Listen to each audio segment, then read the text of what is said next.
సచిదానంద సద్గురు సాయినాథ్ మహారాజ్ కి జై. గుప్త యోగులైన శ్రీ రాకాడి బాబా వారు. మనం స్వామివారు ఇప్పటికీ భౌతికంగానే ఇప్పటికీ వారు ఉన్నారని, అక్కడక్కడ భక్తులకి దర్శనం ఇస్తున్నారని తెలిసి వెళ్ళిన వాళ్ళు ఉన్నారు. స్వామివారు తీసుకువెళ్ళి దర్శనం చేయించారు. అలాగే తర్వాత మిగిలిన కొంతమంది భక్తులు అక్కడికి వెళ్ళినప్పుడు స్వామి అటు హిమాచల్ ప్రదేశ్లోను రాకాడి బాబా వారు అక్కడ ఉన్నారని, కొంతమందికి అక్కడికి వెళ్ళిన తర్వాత ఆయన దర్శనం అవ్వకుండా, పైగా ఇంకొకటి ఏంటంటే ఆశ్చర్యం, అక్కడ వారు అఘోరి బాబా అనే పేరుతో తెలియబడుతున్నారని ఇట్లా తెలుసుకున్నారనమాట. ఇదందరికీ ఆశ్చర్యంగా ఉండేది. అంటే రాకాడి బాబా వారు వివిధ ప్రాంతాల్లో వివిధ నామాలతో స్థూలంగాను సూక్ష్మంగాను భక్తుల మధ్య ఇప్పటికీ కూడా ఉన్నారని నిస్సంశయంగా చెప్పవచ్చు అన్నారు.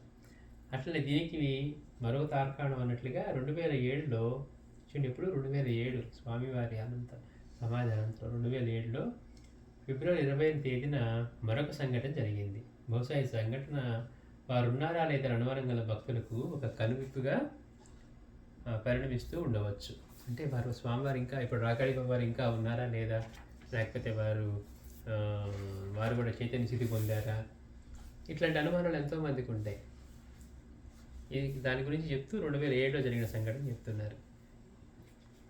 శ్రీ రాకాడి బాబా వారి దివ్య పాదుకలకు 1969 సంవత్సరం నుండి మహద్గురు స్వామి శ్రీ పూర్ణానందుల వారి భక్తులు శిష్యులు కూడా వివిధ రకాల అభిషేక పూజలతో ఆరాధిస్తున్నారు. స్వామివారి 69 నుండి కూడా బాబా వారి యొక్క దివ్య పాదుకలను స్వామివారి భక్తులు శిష్యులు కూడా అనేక రకాల పూజలతో అభిషేకాలతో బాబా వారిని ఆరాధిస్తూ ఉన్నారు.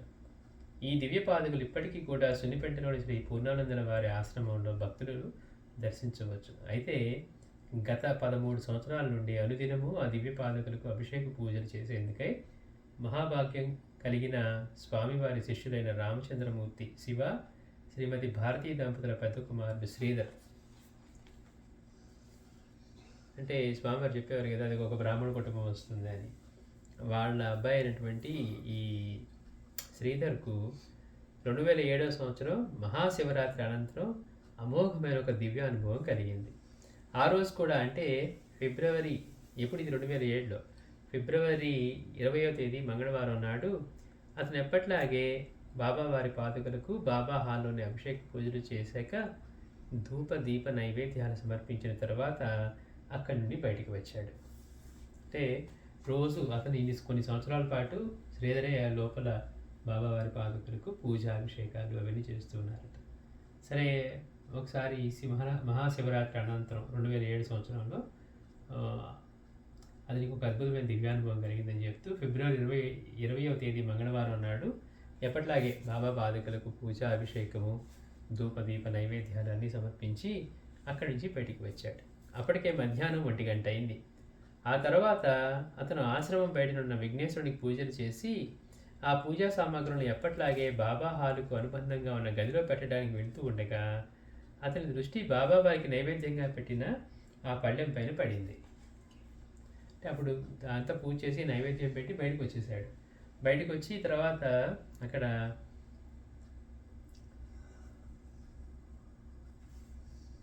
బయట ఉన్న విఘ్నేశ్వరునికి పూజలు చేసి ఆ పూజా సామాన్లు ఎప్పటిలాగే బాబా హాలుకు అనుబంధంగా ఉన్నటువంటి గదిలో పెట్టడానికి వెళ్తూ ఉండగా అతని దృష్టి బాబా వారికి నైవేద్యం ఎప్పుడు నా పళ్ళెం పైన పడింది.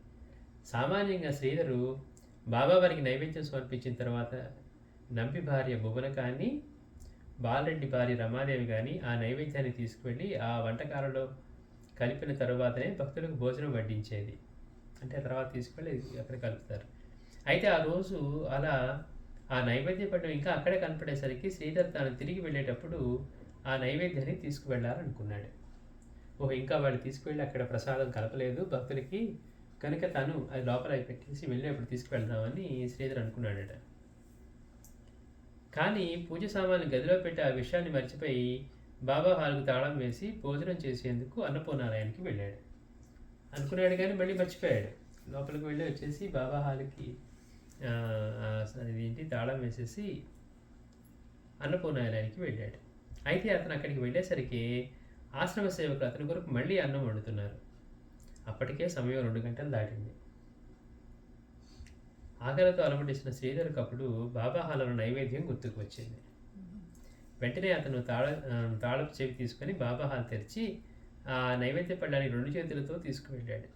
కానీ ఆ పళ్ళెం చాలా తేలిక అనిపించేసరికి ఇదేంటబ్బా అని వెంటనే అతను ఆ పళ్ళెం మూత తీసి చూచి చాలా ఆశ్చర్యపోయాడు. తాళం వేసిన ఆ హాల్లో ఇప్పుడు ఎవరు వచ్చి ఇదంతా ఖాళీ చేశారబ్బా అని ఆలోచిస్తూ ఉండగానే ఒక మెరుపులో అతనికి అంతా అర్థమైంది.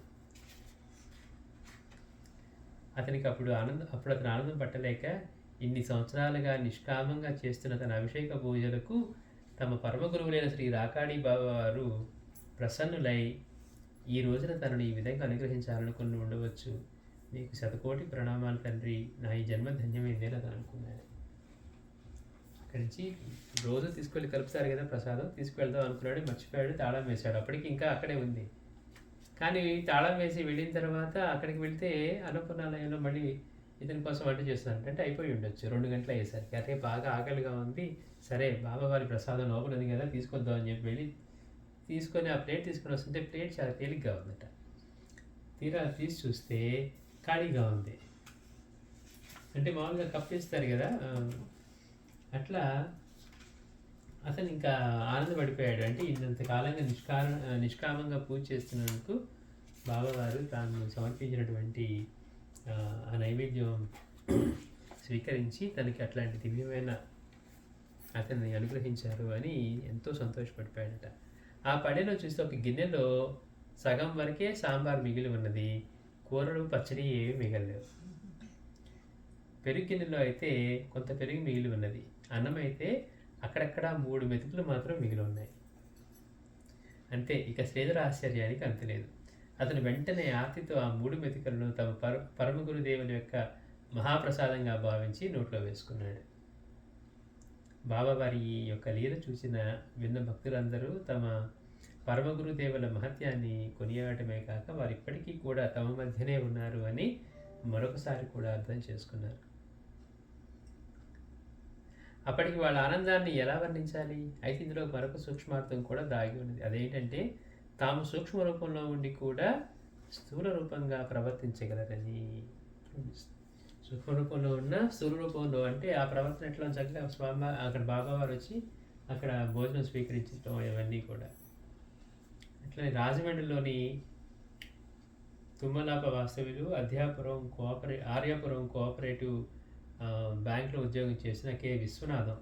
ఆయన విశ్వనాథం గారు తన సతీమణి శ్రీమతి రాజలక్ష్మి కుమారుడు మౌనేష్తో కలిసి చివరికి 2001 సంవత్సరం మే 29వ తేదీ తమ చిరకాల ఉత్తర భారత యాత్ర స్వప్న సాక్షాత్కారం కొరకు రాజమండ్రి నుండి బయలుదేరి ఢిల్లీకి వెళ్ళారు. వీళ్ళు ఎప్పుడు 2001లో అంటే వాళ్ళకి ఏదో కోరికుందట ఉత్తర భారత యాత్ర చేయాలి అని.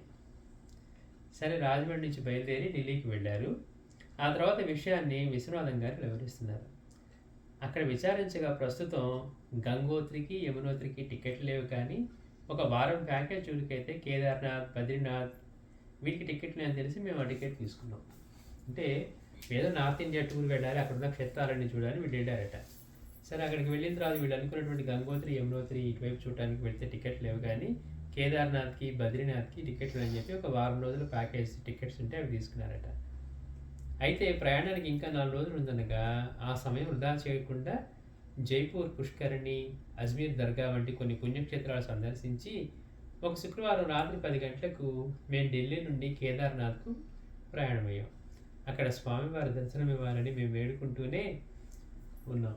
అంటే వాళ్ళకేంటి స్వామివారి దర్శనం కావాలని చెప్పి వాళ్ళు కోరుకుంటూ ఉన్నారట. 2001లో స్వామివారి సమాధానాంతరం ఇది. మేము జూన్ 5వ తేదీన కేదార్నాథ్కు చేరుకున్నాం. ఆ రోజు సాయంత్రం 6 గంటలకు క్షేత్రంలోనికి వెళ్లే ముందు క్షేత్రానికి ప్రదక్షిణలు చేస్తూ ఉన్న నేను క్షేత్రం యొక్క ముఖద్వారానికి ఉత్తర భాగంలో ఉన్న మలుపు వైపు చూడగా, అంటే నా కుడివైపున కొంత దూరంలో ఉన్న మలుపు ఒక టర్న్ దగ్గరట నాకు దర్శనమిచ్చారు.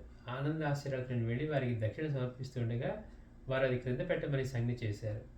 వారు అన్నట్లుగా దక్షిణ క్రింద పెట్టి వారికి నమస్కరించి తిరిగి దేవాలయానికి వెళ్లే ముందు మరొకసారి కూడా వారిని దర్శించాలనుకునే తపనతో వెనుదిరిగి చూడగా బాబా వారు అక్కడ కనబడలేదు.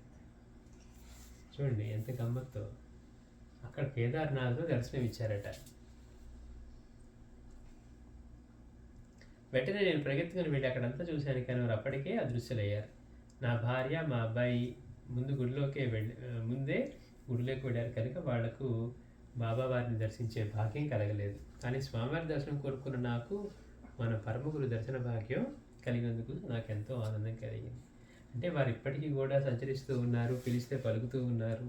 పైగా స్వామివారి దర్శనం కావాలని కోరుకుంటే ఏకంగా పరమగురువుల యొక్క దర్శనమే కలిగిందట. దేవతల కంటే ఎంతో అత్యున్నత స్థాయిలో ఉన్న గురువు యొక్క మహత్యాన్ని తెలియని వారు ఎవరున్నారు? అందులో అష్ట ఐశ్వర్యాలతో సహా ఇహపర సుఖాలన్నింటినీ ప్రసాదించగల గురుపాదాల మహిమ అపారమని చెప్పాలి. ఏం ప్రసాదిస్తాడట అంటే అష్టైశ్వర్యాలతో సహా ఇహపర సౌఖ్యాలన్నింటినీ కూడా ప్రసాదించగల గురుపాదాల యొక్క మహిమ అపారమని చెప్పాలి. గురుపాదాలను ఆశ్రయించిన వారికి సర్వసౌఖ్యాలు కలుగుతాయన్నమాట. ఈ మహత్యం కేవలం ఒక గురుపాదాలకే కాదు, వారి పాదుకులకు కూడా ఉంటుంది. గురుపాదాలకు, గురువు యొక్క పాదుకులకు కూడా అదే మహిమ ఉంటుంది.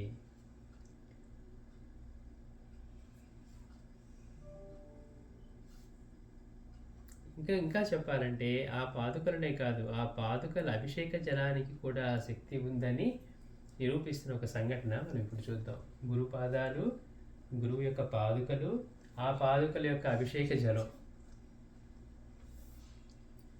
ఊహ వచ్చినప్పటి నుండి స్వామివారిని దర్శించే అదృష్టం కలిగిన శ్రీధర్ వారి సన్నిధిలోనే వేద మంత్రాలు నేర్చుకొని వారి ఆశ్రమంలోనే వివిధ రకాల సేవలు చేస్తూ ఆ సేవ ఫలితం అన్నట్లుగా మన పరమగురుడైన శ్రీ రాకాడి బాబా వారి పాదుకలకు, అధిష్టానానికి నిరంతరం అభిషేక పూజలు చేసేందుకు అనుగ్రహం పొందగలిగాడు.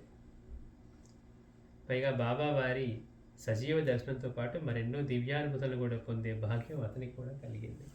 అంటే స్వామివారి సమాధానంతరం కూడా రాకాడి బాబా వారు వచ్చి శ్రీధర్కి దర్శనం ఇవ్వటం, ఆశ్రమంలోకి బాబా వారు వచ్చి రావటం, ఇదంతా జరగటం, కనుక అతనికి అంతటి అదృష్టం కలిగిందనమాట. అయితే బాబావారి పాదుకాభిషేక సమయానికి వస్తే, బాబావారి పాదుకాభిషేక పూజ సమయానికి వస్తే శ్రీధర్ తనకు కలిగిన ఒక అనుభవాన్ని వివరిస్తున్నాడు. మేము నిరంతరం పూజించి ఆరాధిస్తున్నటువంటి స్వామి శ్రీ పూర్ణానందర వారి కృప వలన నాకు వారి పూజ్య గురువులైన శ్రీ రాకాడి బాబా వారి పాదుకలకు అభిషేకం, పూజలు కూడా చేసేందుకు పరమభాగ్యం కలిగింది. అంటే స్వామివారిని పూజిస్తూ ఉన్నాడు, కానీ స్వామివారి అనుగ్రహం వల్ల రాకాడి బాబా వారి పాదుకలకు కూడా పూజ చేసే అదృష్టం కలిగింది. ఎంతోమంది భక్తులు ఆ అభిషేక జలంతో ఎన్నో రకాల బాధల నుండి గట్టెక్కి ఉన్నారు. అయితే అది ఇందాక మనం అంటే స్వామివారి మీద, బాబా వారి మీద నమ్మకం అలా ఉండాలి. ఆ అభిషేక జలంతో ఎన్నో రకాల బాధల నుండి గట్టెక్కి ఉన్నారు. ఇట్లా ఉండగా 2007 సంవత్సరంలో నా సహధర్మచారిణి అయిన సునంద ఒక అమ్మాయి, వాళ్ళ బంధువుల యొక్క అమ్మాయి ప్రమాదకరమైన బ్లడ్ క్యాన్సర్ వ్యాధికి గురైంది. కర్నూలు వాస్తవులైన శ్రీమతి ఇందిర దంపతులు అమ్మాయి ఇంటర్మీడియట్ 2వ సంవత్సరం చదువుతున్న 17 సంవత్సరాల వయసు గల ఆ హిమజే ఆ నిర్భాగ్యురాలు. ఎన్నెన్నో ఆశలు పెట్టుకొని పెంచుతున్న తమ ఏకైక కుమార్తెకు ప్రాణాంతకమైన ఆ వ్యాధి వచ్చిందని తెలిసి ఆ తల్లిదండ్రులు హతాశులయ్యారు. బ్లడ్ క్యాన్సర్ వచ్చిందట. బంధుమిత్రాదులతో కూడా ఎంతో బాధపడసాగారు. కర్నూలులో ఒక బ్యాంకులో ఉద్యోగం చేసిన ప్రసాద్ గారు వెంటనే తన కూతురికి వైద్య శుశ్రూషలు ప్రారంభించారు. అయినా కానీ ఆ రోగం ఒక ఆటలా ఒకసారి కొంచెం తగ్గుతుంది, అలా ఒక్కొక్కప్పుడు పెరుగుతూ ఉంది. ఇలా ఉండగా నేను నిత్యం పూజిస్తూ ఆరాధిస్తున్న స్వామివారు రాకాడి బాబా వారు ఆ అమ్మాయిని కాపాడుతారనే పూర్తి నమ్మకంతో నేను ఒకరోజు ఆమె పరిస్థితి చాలా క్షీణించిందని తెలిసి మృత సంజీవిని వంటి బాబా వారి పాదుకల అభిషేక జలాన్ని ఒక వాటర్ క్యాన్లో తీసుకువెళ్ళి వాళ్ళకి ఇచ్చి ప్రతిరోజు ఆ అమ్మాయిని సేవించమని చెప్పాను. చూడండి, అంటే ఆ అమ్మాయికి పాపం ఒకరోజు ఒకసారి కొంచెం ఎక్కువగా, ఒకసారి తక్కువగా ఉంటుంది, కానీ పరిస్థితి కొంచెం విషమించింది. ఆ సమయంలో ఇతనికి అనిపించిందట, స్వామివారి బాబావారి పాదుకలకు అభిషేకం చేసిన జలం తీసుకువెళ్ళిద్దామని చెప్పి ఒక బాటిల్లో తీసుకువెళ్ళి ప్రతిరోజు ఆ అమ్మాయిని సేవించమని చెప్పారట. నేను నమ్ముకున్నట్లుగానే ఆ అభిషేక జలం సేవించాక ఆ అమ్మాయి రోగం నిదానంగా తగ్గసాగింది. అలా చాలా వరకు ఆ అమ్మాయి కోలుకుంది కూడా. ఈ అద్భుత విషయం విన్నా చూసిన వాళ్ళందరూ చాలా ఆశ్చర్యపోయారు. అయితే దేవుడు వరం ఇచ్చిన పూజారి వరమీయుడు అన్నట్లుగా ఆ తర్వాత మరి ఏం జరిగిందేమో ఎవరెవరి సలహాల మేరకు వాళ్ళ అమ్మాయిని బెంగళూరు తీసుకువెళ్ళి విదగ్ధులైనటువంటి మరికొంతమంది డాక్టర్లచే వైద్య శుశ్రూషలు ప్రారంభించారు. మొత్తానికి చెప్పాలంటే కాలం కలిసిన ఆ నిర్భాగ్యురాలు తన చిన్న వయసులోనే శాశ్వతంగా కన్నుమూసింది. అంటే ఇదే ఇతని పాపం తీసుకెళ్ళి అభిషేక జలం ఇస్తే కొంత కోలుకుంది. కానీ మళ్ళీ వాళ్ళ తల్లిదండ్రులు ఏం చేశారంటే మళ్ళీ ఎక్కడెక్కడికో డాక్టర్ దగ్గరికి వీళ్ళకి తీసుకెళ్ళి వాళ్ళ ట్రీట్మెంట్ ప్రారంభించారట. మొత్తానికి చెప్పాలంటే కాలం కలిసి రాని ఆ నిర్భాగ్యాన్ని తన చిన్న వయసులోనే శాశ్వతంగా కన్నుమూసింది. అంటే ఇంటర్మీడియట్ సెకండ్ ఇయర్ వయసు అమ్మాయి. మహద్గురుడైన శ్రీ పూర్ణానంద వారు ఒకసారి అందరికీ అందరూ ఉంటారు, అంటే తల్లిదండ్రులు, అక్కా చెల్లెళ్ళు, అన్న తమ్ముళ్ళిలా, కానీ అందరికీ గురువు మాత్రం ఉండరు. మనం గత వారం చెప్పుకున్న స్వామివారి మాటలు. అందరికీ అందరూ ఉంటారు, మాకు బంధువులు ఉన్నారు, వాడు ఉన్నారు, వీడు ఉన్నారని మనం అవి చూసి గొప్పగా చెప్పుకోవచ్చు. కానీ అందరికీ గురువు మాత్రం ఉండరు అని బోధించారు. అలా మరొకసారి వారు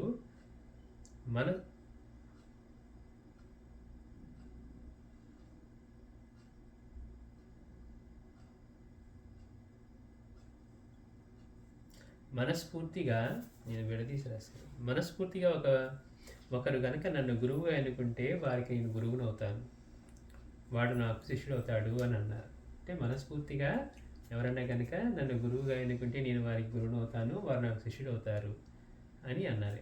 ఇంతకు శ్రీ రాకాడి బాబా వారు ఏమన్నారంటే, గురుకృపాకో కోయి దుర్లభ్ నహి హై శివ అని అంటున్నారు.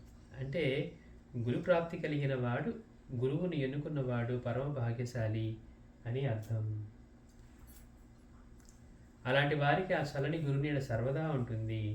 ఇందుకు ఒక ఉదాహరణట్లుగా శ్రీమతి చంద్రకళకు 2006లో ద్వాదశ జ్యోతిర్లింగాల్లో ఒకటైన కేదార్నాథ్లో పరమ గురువులైన శ్రీ రాకాడి బాబా వారి దర్శన భాగ్యం కలిగింది. 2006లో కేదార్నాథ్లో రాకాడి బాబా వారి దర్శనం కలిగిందట శ్రీమతి చంద్రకళకు. 1997 సంవత్సరం ఆ ప్రాంతంలో నాకు మొట్టమొదటిసారి స్వామి శ్రీ పూర్ణానందుల వారి దర్శన భాగ్యం కలిగింది. వారి ఆ దివ్య మంగళ రూపానికి ముగ్ధురాలైన నేను మనసారా వారిని నా మోక్ష గురువుగా ఎన్నుకున్నాను. అంటే స్వామివారిని దర్శించిన తర్వాత తనకి తనే స్వామివారిని మోక్ష గురువుగా తను ఎన్నుకున్నదట. తను చెప్పారు కదా, స్వామివారు చెప్పారు కదా, మనస్ఫూర్తిగా కనుక ఒకరు నన్ను గురువుగా స్వీకరిస్తే నేను వారికి గురువును అవుతాను అని.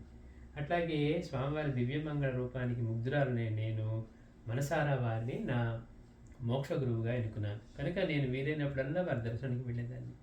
ఇలా ఉండగా విధి ఆడిన ఆ వింత నాటకంలో నేను అన్నీ కోల్పోయాను, కానీ గురువు ఉన్నారనే పరమసత్యం మాత్రం నన్ను అందు నుండి బయటపడేందుకు తోడ్పడింది. అంటే ఎన్ని ఇబ్బందులు వచ్చినా, ఎన్ని పోయినా కానీ నాకేం బాధ లేదు, నా గురువు ఉన్నారు అనే విషయం, అది తనని అన్నింటిలోంచి బయటపడేశారనమాట. గురువు ఉన్నారనే పరమసత్యం మాత్రం నన్ను అందు నుండి బయటపడేసేందుకు తోడ్పడింది. బహుశా ఈ నా గురుభక్తి ఫలితం అన్నట్లుగా ఆ తర్వాత స్వామివారి గ్రంథ రచనలో నాకు ఒక ముఖ్య పాత్ర వహించేందుకు అదృష్టం కలిగింది.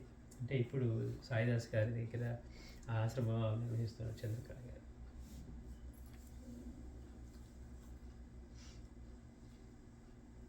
స్వామివారి గ్రంథ రచనలో నాకు ఒక ముఖ్య పాత్ర వహించేందుకు అదృష్టం కలిగింది. అలా నా గురుదేవులైన స్వామివారి గ్రంథ పనులు చేస్తూ ఉండగా నాకు నా పరమ గురుదేవులైనటువంటి శ్రీ రాకాడి బాబా వారి గురించి కూడా ఎంతో కొంత తెలిసేందుకు అవకాశం కలిగింది. రాను వారి గురించి ఇంకా ఎక్కువగా తెలిసేందుకు సాయిదాస్ స్వామీజీ ఒక ముఖ్య కారణమయ్యారు. అంటే బాబావారి గురించి తెలిసే కొద్దీ వారిని కనీసం ఒక్కసారైనా సజీవ దర్శనం చేసుకుంటే అది పరమ భాగ్యమని అనుకున్నాను. వారు ఎందరికో సూక్ష్మంగానే కాకుండా స్థూలంగా కూడా దర్శనమిచ్చి ఉన్నారు కనుక వారు నా ప్రార్థనను మన్నించి నాకు కూడా దర్శనమిస్తారని నేను ప్రగాఢంగా నమ్ముకోసాగాను. అంటే నమ్మకం దృఢంగా ఉండాలి. స్వామివారు దర్శనమిస్తారంటే నోటి మాటగా ఉండకూడదు. స్వామివారు వచ్చి కూర్చుంటారు ఇక్కడ అనేంత అట్లానే ఉండాలి మనకి. ఎందుకంటే ఆయన ఏమోనండి వస్తారేమో ఏమో అనే దగ్గర నమ్మకం లేకపోవడం. స్వామివారు వస్తారు, ఉన్నారు కదా, వింటూ ఉన్నారు కదా అనేంత విశ్వాసం ఉండగలిగారు. అట్లానే పాపం ఈవిడికి బాగా దర్శనం ఇస్తారని ప్రగాఢ విశ్వాసం కలిగింది, నమ్ముకుందట. ఇట్లా ఉండగా 2006 సంవత్సరంలో సెప్టెంబర్లో సాయిదాస్ స్వామీజీతో కలిసి మొత్తం 40 మందిని ఉత్తర భారతదేశ యాత్రకు బయలుదేరాం. అది ఆ, నేను సాయిదాస్ స్వామీజీతో కలిసి చేస్తూ ఉన్న రెండవ ఉత్తర భారతదేశ యాత్ర. మేము నా స్వామీజీ యొక్క హైదరాబాద్లోని లింగంపల్లి ఆశ్రమం నుండి బయలుదేరే ముందు నేను శ్రీ పూర్ణానందుల వారితో, స్వామీజీ మీ అనుగ్రహం నాపై ఉంటే కనుక అందుకు ఒక నిదర్శనంగా కేదార్నాథ్లో నాకు ఏదైనా ప్రసాదించు తండ్రి అని వేడుకున్నాను. ఇది అతను అడగలేదు, ఏదైనా ప్రసాదించమన్నారట. అని వాడు ప్రయాణానికి ముందు స్వామివారిని ప్రార్థించి బయలుదేరట. అలా రెండవసారి టూర్కి వెళ్తున్నామని తెలియగానే అప్పటి నుండి నేను బాబా వారితో, బాబా మీరు సర్వదా సర్వవ్యాపకులుగా ఉంటారని, అందులో హిమాలయ సానువుల్లో ప్రత్యక్షంగా మీరు భక్తులకు దర్శనమిస్తున్నారని భక్తుల యొక్క అనుభవాలు రుజువు చేస్తూ ఉన్నాయి. అంటే స్వామివారు ఇప్పుడు కూడా హిమాచల్ ప్రదేశ్ వైపు తర్వాత హిమాలయాల్లో తిరుగుతూ ఎందరో మహనీయులకు దర్శనమిస్తున్నారు అని చెప్తూ ఉన్నారు. కనుక నాపై కృప ఉంచి ఒకసారి నాకు మీ దివ్య దర్శన భాగ్యాన్ని ప్రసాదించి అనుగ్రహించు తండ్రి అని వేడుకున్నాను. ఒకసారి సాయిదాస్ స్వామీజీ తన గురుదేవులతో బాబావారి గురించి అడిగేవారు. బాబావారి ఇప్పుడు హిమాచల్లోని కులు లోయలో ఉన్నారని చెప్పడం జరిగింది. ఒకసారి స్వామివారిని అడిగినప్పుడు సాయిదాస్ స్వామి అడిగితే అప్పుడు బాబావారి గురించి చెప్పారట, ఇప్పుడు రాకడి బాబావారు కులు లోయలో ఉన్నారు అని, హిమాచల్లోని. దీన్ని రుజువు చేస్తున్నట్లుగా అప్పాస్వామి గారికి కూడా అక్కడ కొన్ని అనుభవాలు కలిగి ఉన్నాయి. కనుక అంటే వారు వెళ్ళినప్పుడు అక్కడ అఘోర్ బాబా అనే పేరుతో ఉన్నారు అని వాళ్ళకి తెలిసింది. కనుక మేము హిమాచల్ ప్రదేశ్లోని వైష్ణవీదేవి, నైనాదేవి, జ్వాలాముఖి, బిజిలీ మహాదేవ్ వంటి కొండ ప్రాంతాల్లో పుణ్యక్షేత్రాలకు వెళ్ళినప్పుడల్లా నేను బాబావారు అక్కడెక్కడైనా దర్శనమిస్తారని ఎంతో ఆశతో ఉండేదాన్ని. కానీ నా ఆశ అంతా నిరాశగా భవించింది. అట్లా మేము అక్కడి నుండి ఉత్తరాంచల్లోని యమునోత్రి, ఆ తర్వాత గంగోత్రికి వచ్చాం. అక్కడ కూడా నాకు బాబావారి దర్శన భాగ్యం కలగలేదు. అంటే ఎక్కడో కలుగుతుంది అని ఆశగా ఉన్నారనమాట. అక్కడి నుండి మేము కేదార్నాథ్కు వెళ్ళేందుకు గౌరీకుండుకు చేరుకున్నాం. అక్కడి నుండి 14 కిలోమీటర్ల దూరం కాలినడకన కానీ గుర్రం పైన కానీ కొండెక్కి గుడికి వెళ్ళవలసి ఉంది గౌరీకొండ దగ్గర. ఆ రాత్రి గౌరీకొండలో గడిపి మరునాడు ఉదయమే గుర్రంపై కొండకు వెళ్ళాలనుకున్నాం. అలా మరునాడు ఉదయం నేను, సంగప్ప, శ్రీమతి సావిత్రి మొదలగు 5 మొదటి బ్యాచ్లో గుర్రం ఎక్కి కొండపైకి బయలుదేరాం. సుమారు 2 గంటల ప్రయాణాంతరం మేము కొండపైకి చేరుకున్నాం. తర్వాత అక్కడ ఒక విశేషం జరిగింది. అదేంటంటే నేను గుడిలోకి వెళ్ళి కేదారేశ్వరుని నమస్కరించుకుని లేవగానే అక్కడ పూజారి గారు నాకు ఒక చిన్న వెండి త్రిశూలం ఇచ్చారు. సంగప్పకు వెండి బిల్వం ఇచ్చారు. నా ఆనందానికి కానీ ఆశ్చర్యానికి కానీ అవధులు లేవు. అలా ఆ తన్మయత్వంతో నేను నాకు తెలియకుండానే గుడిలోనే ఒక ప్రక్కన కూర్చొని వారిని స్తుతిస్తూ ఒక కీర్తన ఆలపించాను కూడా. ఆ గుడిలో అప్పుడు భక్తులు ఎక్కువగా లేరు. అందువల్ల నేను, సంగప్ప మళ్ళీ కలిసి మరొకసారి కూడా దర్శనం చేసుకునేందుకు వెళ్ళాం. అనుకోకుండా మేము ఇక్కడ అభిషేకం చేయడానికి కూడా అదృష్టం కలిగింది. అప్పటికి సమయం సుమారు 11 గంటలు దాటి ఉండవచ్చు. అయినా మాతో వచ్చిన మిగతా వాళ్ళు అప్పటికి కూడా అక్కడికి రాలేదు. అప్పుడు మేము ఆ గుడికి కొంత దూరంలో ఉన్నటువంటి శ్రీ ఆది శంకరాచార్యుల వారి సమాధి మందిరానికి వెళ్ళి దర్శనం చేసుకుని బయటికి వచ్చి నయన మనోహరమైన ఆ మంచు కొండలను అలా చూస్తూ ఆనందిస్తూ ఉండగా ఆ గుడి వెనకాలే ఉన్న అన్నదాన సత్రం మా దృష్టికి కనపడింది. వెంటనే ఆ పరమశివుని యొక్క ప్రసాదం ఏదైనా దొరుకుతుందేమోననే ఆశతో మేము 5 అక్కడికి వెళ్ళగా అప్పటికే అక్కడ సుమారు 30 మంది సాధు సత్పురుషులు ఒక వృత్తాకారంలో కూర్చొని ప్రసాదం ఆరగిస్తూ ఉన్నారు. ఆ గుడిలో వీళ్ళకి అలా అనిపించింది. సరే వాళ్ళు బయటకు వచ్చి చూస్తే వాళ్ళకి అన్నసత్రం కనపడిందట ఆ మందిరం వెనక. సరే వెళ్తే అక్కడ ఏమన్నా మా ప్రసాదం దొరుకుతుందేమో అని వెళ్తే అక్కడ ఒక 30 మంది సాధులు వాళ్ళందరూ కూర్చొని అప్పటికే వాళ్ళు ప్రసాదం తీసుకుంటూ ఉన్నారట. ఆ మహాపురుషులను చూసి మాకు ఎంతో ఆనందం కలిగింది. ఆ దృశ్యాన్ని ఒక అవకాశంగా తీసుకొని ఒక్కొక్క సత్పురుషుడిలా దర్శనం చేస్తూ మనసారా నమస్కారం చేసుకుంటూ ఉండగా నా దృష్టి ఆపాదమస్తకం విభూతి ధరించిన ఒక మహాపురుషునిపై పడింది. వారిని చూడగానే ఇంతకుముందు వారిని ఎక్కడో చూచినట్లుగా నాకు అనిపించింది. వెంటనే ఒక మెరుపులా నాకు వారెవరో కాదు, వారు శ్రీ రాకాడి బాబా వారిని అర్థమైంది. ఎందుకంటే మా ఆశ్రమంలో మేము నిత్యము పూజించి ఆరాధిస్తున్న ఆ చిత్రపటంలోని శ్రీ రాకాడి బాబా వారే వీరు కనుక భావోద్రేకంతో నా గుండె వేగంగా కొట్టుకోసాగింది. నాకేం చేయాలో తోచలేదు. అందులోనూ ఆ సత్పురుషులందరూ కూర్చొని అలా ప్రసాదం తీసుకుంటూ ఉండగా వారిని భంగపరచడం సమంజసం కాదని అనుకుని నేను వెళ్ళి వారికి నమస్కరించలేకపోయాను. అయినా నా ప్రార్థనను మన్నించి వారు అలా దర్శనం ఇచ్చినందుకు నేను నేను ఎంతగానో ఉప్పొంగిపోతూ అక్కడి నుండి మనసారా శతకోటి ప్రణామాలు సమర్పించుకున్నాను. అంటే అక్కడి నుంచే అంతమందిలో డిస్టర్బ్ చేయడం ఇష్టం లేక ఆ బాబా వారి దగ్గరికి వెళ్ళటానికి అక్కడి నుంచి నమస్కారం సమర్పించుకున్నాను. ఇంతలోనే అన్నసత్రం వాళ్ళు మమ్మల్ని కూడా ప్రసాదానికి ఆహ్వానించారు. వాళ్ళు ప్రసాదంగా పెట్టిన ఆ పూరి స్వీట్ తిని మళ్ళీ ఒకసారి కూడా వారిని దర్శించాలనే తపనతో ఆ సాధువుల వైపు చూడగా వారందరూ అప్పుడు కూడా అక్కడే ఉన్నారు, కానీ బాబా వారు మాత్రం వాడు కనిపించింది. అంటే వెళ్ళేటప్పుడు వాళ్ళు అంతగా ప్రార్థించి వెళ్ళారు స్వామీజీకి, రాకండి బాబా వారికి, స్వామీజీ అక్కడ ఏదైనా ప్రసాదించండి అని, బాబా వారినేమో బాబా మీ దర్శనం కలిగించండి అని. చూడండి ఎంత గమ్మత్తో, అంటే వారు ఇప్పటికీ కూడా చిరంజీవులుగా అక్కడ సంచరిస్తూనే ఉన్నారు.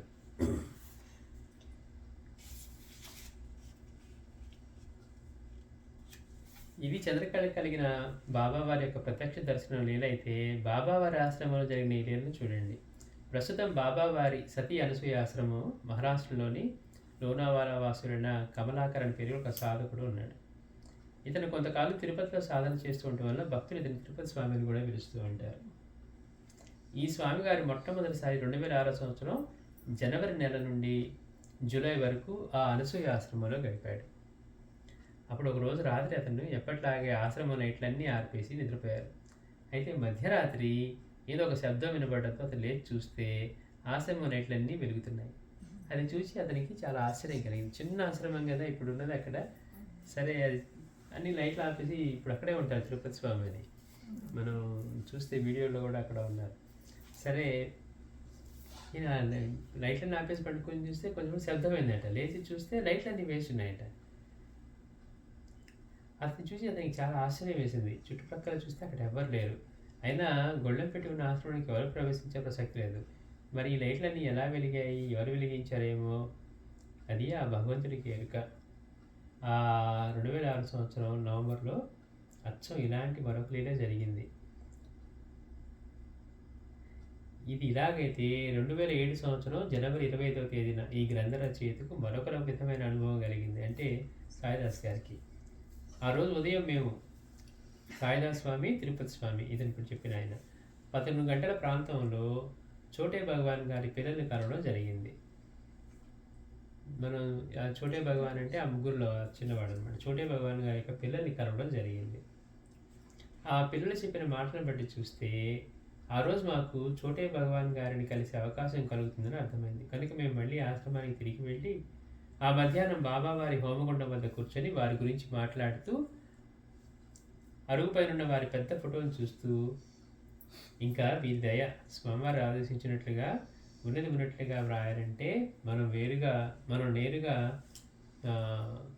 అనుభవస్తులు కలవాలి కదా, అందుకు మనం శ్రమపడాలి. అయితే వాళ్ళని కలిసేది, వాళ్ళతో చెప్పించేదంతా వీరి దయను బట్టే ఉంటుంది. అంటే బాబావారి గురించి ఇంకా రాకడి బాబావారి గ్రంథం రాయకు ఉందన్నమాట. ఇది వెళ్ళి మనం ఇవన్నీ బాబావారి గురించి విషయాలు సేకరించాలంటే ఎవరైతే అనుభవాలు పొందున్నారో వాళ్ళందరినీ కలిసి మనం సేకరించాలి.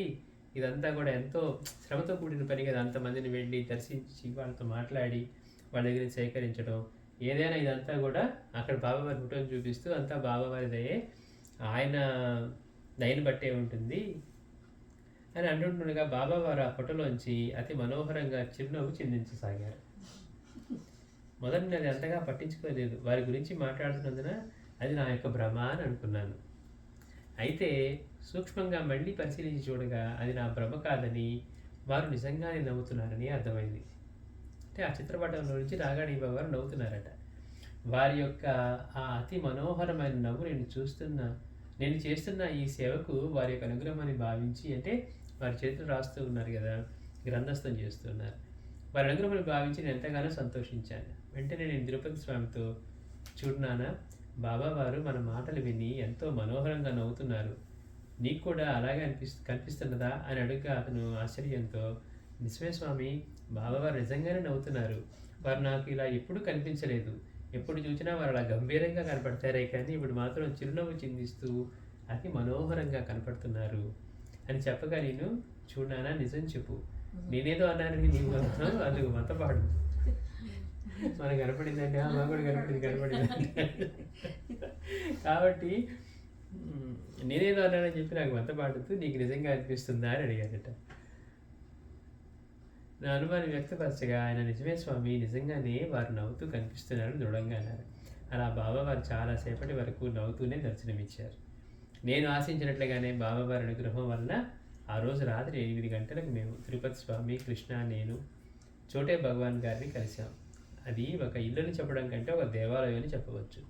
శ్రీ షిరిడి సాయిబాబా వారి, శ్రీ నిత్యానంద భగవాన్ వారి, అమ్మవారి విగ్రహాలతో సహా యేసు ప్రభు, శ్రీ రాకాడి బాబా మొదలగు మరెందరో మహాత్ముల ఫోటోలు కూడా అక్కడ ఒక పెద్ద గదిలో అమర్చబడి ఉన్నాయి. ఆ రోజు గురువారం అయినందున మా రాక వాళ్ళు కూడా ఎంతో ఆనందదాయకమైంది.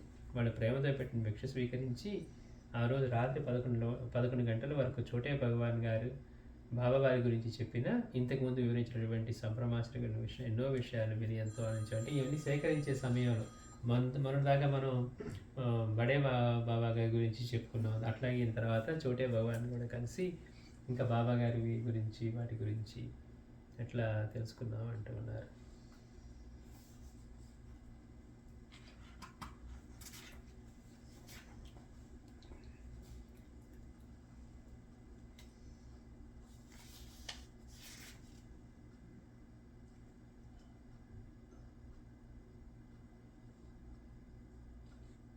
మళ్ళీ వచ్చేవారని చెప్పుకుందామండి.